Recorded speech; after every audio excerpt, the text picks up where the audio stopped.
Hello दोस्तों। आज हम देखेंगे कि किल्न फीड का रिटेंशन टाइम कैसे निकालते हैं इन किल्न।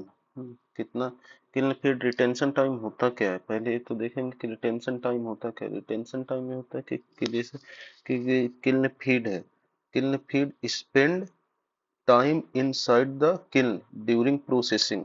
मतलब किल्न फीड का जो ये है कितना टाइम लग रहा है उसे किल्न में इंटर करने से क्लिंकर बन के बाहर निकलने तक, उसे बोलते हैं अपना रिटेंशन टाइम।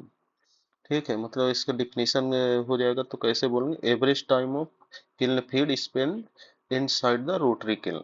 ठीक है, इसका ये डिफिनीशन हो जाएगा। इसका फार्मूला भी बता देंगे। दूसरी तरह से भी बोल सकते हैं कि दूसरी तरह से भी इसे बोल सकते कि हाउ लॉन्ग, मतलब कि how long the raw meal stay inside the kiln before becoming the clinker, इसे ऐसे भी बोल सकते हैं। इसको अलग अलग डिफिनीशन से बोल सकते हैं। और दूसरा ये है कि इसको कैसे निकालते हैं, इसको क्या क्या है, मतलब फैक्टर इफेक्टिंग रीजंस क्या क्या जो इससे इम्पैक्ट होता है, ये भी डिस्कस करेंगे आज। और सबसे पहले ये डिस्कस कर लेते हैं कि इसको निकालना कैसे है ना। तो इसको निकालने के लिए क्या क्या चाहिए अपने को, पहले वो देख लेते हैं। पहले जैसे अपने को लिख लेते हैं किल्न का लेंथ कितना है। किल्न लेंथ,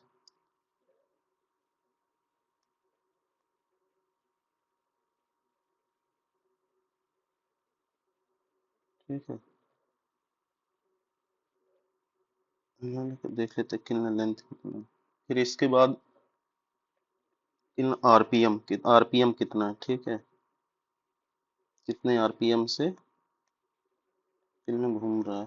ठीक, इसके बाद क्या चाहिए अपने को, effective dia, effective dia of kiln, effective dia कितना है। इफेक्टिव डाया के बाद कितना चाहिए, स्लोप, किल स्लोप, स्लोप कितना है, ठीक है। अब एक ले लेते हैं एग्जांपल से, जैसे ही अपन पहले भी लिया था पुराने वीडियो में भी, किल की लेंथ ले लेते हैं कि 80 मीटर है। ये अलग अलग है, किसी भी प्लांट का हो सकता है। ये जो मैं डेटा दे रहा हूँ किसी प्लांट से नहीं, मेरा रिज्यूम वैल्यू है। और आरपीएम जो चल रहा है इसका किल्न का कितना चल रहा है, मान लेते हैं 4.1 चल रहा है आरपीएम, ठीक है। राउंड पर मिनट होता है आरपीएम, मतलब 4.1। और इफेक्टिव डाया कितना हो गया, इफेक्टिव डाया जो मान लेते हैं इसका 4.2 है, ठीक है। और किल्न का स्लोप कितना हो गया, 3.7, ठीक है, 3.7%। अब इसको निकालने के लिए फार्मूला क्या होता है, कि मतलब कि इसका निकालने के लिए फार्मूला होता है। इससे पहले फार्मूला देखते हैं कि रिटेंशन टाइम,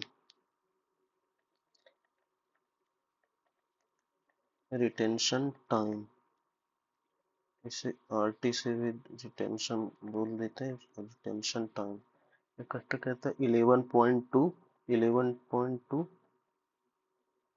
इंटू एल, ठीक है। किन की लेंथ कितनी है, एल मतलब किन लेंथ, और आर मतलब आरपीएम, ठीक है। और इफेक्टिव डाया को बोल देते हैं डी, और किल्न का स्लोप को बोल देते हैं एस। ये हो गया, ठीक है। तो यहाँ से ये चीज हो गया, ठीक। तो 11.2 इंटू एल हो गया। और इसके बाद अपना हो जाएगा क्या कि आर, आर मतलब आरपीएम, ठीक है, इंटू डाया, इफेक्टिव डाया कितना, इंटू एस स्लोप कितना, ठीक है। अब ये निकाले 11.2 into L divided by R, ready R हो गया अपना आरपीएम, डी हो गया डाया, एस हो गया स्लोप। अब इस फार्मूले में रख देंगे आरटी, रिटेंशन टाइम निकालने के लिए।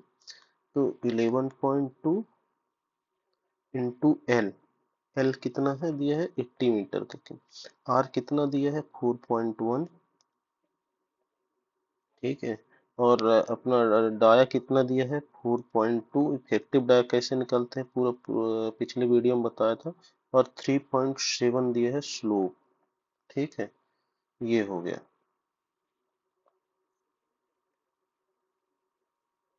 ये फार्मूला आप नोट कर लीजिएगा पहले कैसे निकालते हैं, ठीक है। ये हो गया। और इसमें से आर टी निकाल, अब इसे कैलकुलेट कर लेते हैं। कैलकुलेट करना कोई टफ चीज नहीं है। आर टी 80 11.2 इंटू 80 करेंगे तो कितना आ जाएगा, ये हो जाएगा 896। ठीक है, 896। अब 4.1 इंटू 4.2 इंटू 3.7, इसे करेंगे तो कितना आएगा, 63.714। ठीक है, ये आ जाएगा।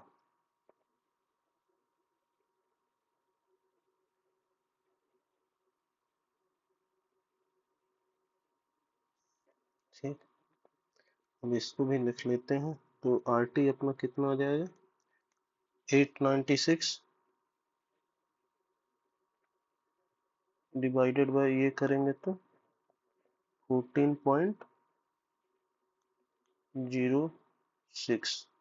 ठीक है, तो ये अपना आ जाएगा 14.06 के करीब आ जाएगा, है ना। 14.06 हो जाएगा। 06 यूनिट क्या होगा, रिटेंशन टाइम बोला, टाइम की यूनिट क्या होगी, मिनट।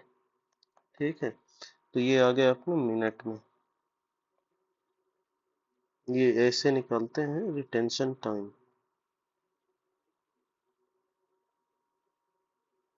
ये होता है रिटेंशन टाइम निकालने का फार्मूला अपना, ये हो गया रिटेंशन टाइम का 11.2 into L divided by R into D into S. हर जगह का अलग अलग है, हर किल्न का अलग अलग हो सकता है रिटेंशन टाइम, है ना। हर जगह का ऐसा नहीं। आज के मॉडर्न में pre heater plus pre calciner kiln जो होता है, तो किल्न का जो रिटेंशन टाइम मतलब आइडियली बोलते हैं तो ये 15 to 25 मिनट होना चाहिए, जो मतलब थंब रूल्स में मिलता है और कैलकुलेट्स में। ठीक है, ये होता है।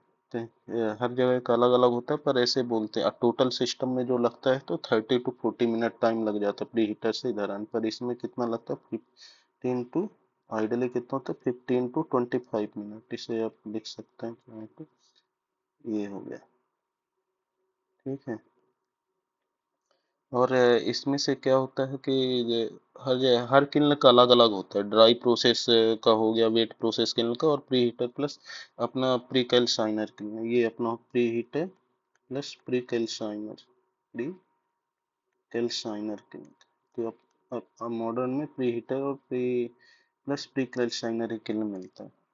तो ये हो गया। और इसके लिए अपने को और क्या होता है कि जैसे कि इसमें से और चीजें होती है कि फैक्टर इफेक्टिंग क्या होता है रिटेंशन टाइम को, है ना। तो उसके लिए वो भी एक बार चाहे तो देख सकते हैं कि फैक्टर इफेक्टिंग इम्पैक्ट करने वाला क्या रहता है।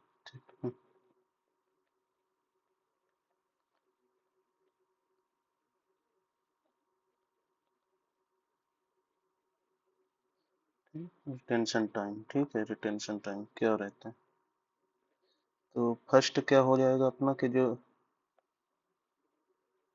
इसके लिए क्या हो जाता है, पहला किल रो की रोटेशन स्पीड जो अपने को रिटेंशन टाइम को इफेक्ट करेगा, क्या होता है, आरपीएम।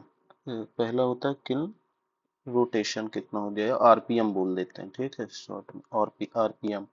आरपीएम कैसे करेगा, अगर हाई आरपीएम है, फास्टर आरपीएम है, ठीक है, फास्टर आरपीएम है, ज्यादा रोटेशन करा रहे हैं, तो रिटेंशन टाइम क्या होगा, आरटी में क्या, अगर आरपीएम को बढ़ा रहे हैं तो आरटी में क्या इम्पैक्ट आएगा, कम टाइम लगेगा। ठीक है, और दो इसी में एक और हो जाएगा, है ना। और दूसरा रीजन क्या हो जाएगा, स्लोअर रोटेशन, अगर रोटेशन क्या कर रहे हैं, कम कर रहे हैं। ठीक है, अगर स्लो आरपीएम में चल रहा है तो इसका क्या हो जाएगा, आरटी में क्या इम्पैक्ट आएगा, इसमें रिटेंशन टाइम में क्या होगा, लॉन्गर टाइम लगेगा। ठीक है, तो ये चीज, ये दोनों का रिलेशन हो गया। और इसमें से किल इंक्लिनेशन स्लोप जिसे बोलते हैं, ठीक है, ये दूसरा हो गया। और स्लोप से क्या हो जाएगा, अगर स्टीपर स्लोप है तो क्या हो जाएगा, स्टीपर स्लोप है तो स्टीपर स्लोप रहेगा तो क्या होगा, अपना मटेरियल क्या होगा, मूव करेगा। ठीक है, मटेरियल मूव करेगा। ठीक है, और इसमें से फास्टर फास्टर होगा तो लेस टाइम, कम टाइम लगेगा, सॉरी, लेस टाइम लगेगा। ठीक है। और कि इसका क्या कहता है, लेंथ और डाया में डिपेंड करता है, लेंथ कितना है एंड डाया किल्न का। ठीक है, लेंथ और डाया से क्या होगा, जितनी ज्यादा लंबी किल्न होगी मोर रिटेंशन टाइम लगेगा, लेंथ ज्यादा होगी, यानी लेंथ कितनी होगी ज्यादा होगी तो रिटेंशन टाइम में क्या, आरटी में क्या इम्पैक्ट आएगा, ज्यादा टाइम लगेगा। ठीक है, मोर टाइम, मोर लेंथ मोर टाइम ऐसा रहेगा। और फीड, और फोर्थ क्या हो जाता है, फीड, फीड में, फीड प्रॉपर्टीज, फीड प्रॉपर्टी ये भी रहता है, पार्टिकल साइज, मॉइस्चर। ठीक है, particle size, particle size, moisture, इन और हो गया डेंसिटी, ये सब रहते हैं। इफेक्टिव मूवमेंट क्या रहता है, इनसे भी इम्पैक्ट पड़ता है रिटेंशन टाइम पे। और क्या हो गया, इंटरनल किन कंडीशन हो जाता है, ये फिफ्थ क्या हो जाता है, किन कंडीशन, किन कंडीशन में क्या हो जाएगा कि कितना है, कोई कोटिंग है, रिंग है, इसमें भी इसका प्रेजेंस ऑफ लिफ्टर जो हो जाता है इसका भी इम्पैक्ट आता है। ये रहता है कि कितना किन का कंडीशन कैसा है, उसमें भी ये आपका रिटेंशन टाइम का इम्पैक्ट पड़ेगा। ठीक है, ये हो गया। इसे निकालते हैं, इसमें से रिटेंशन टाइम निकालने का एक इजी सा फार्मूला है। और ये के मेन रीजन क्या क्या होते हैं, डिफिनेशन क्या है, ये अच्छे से डिस्कस कर लिया अपन। Okay, thank you.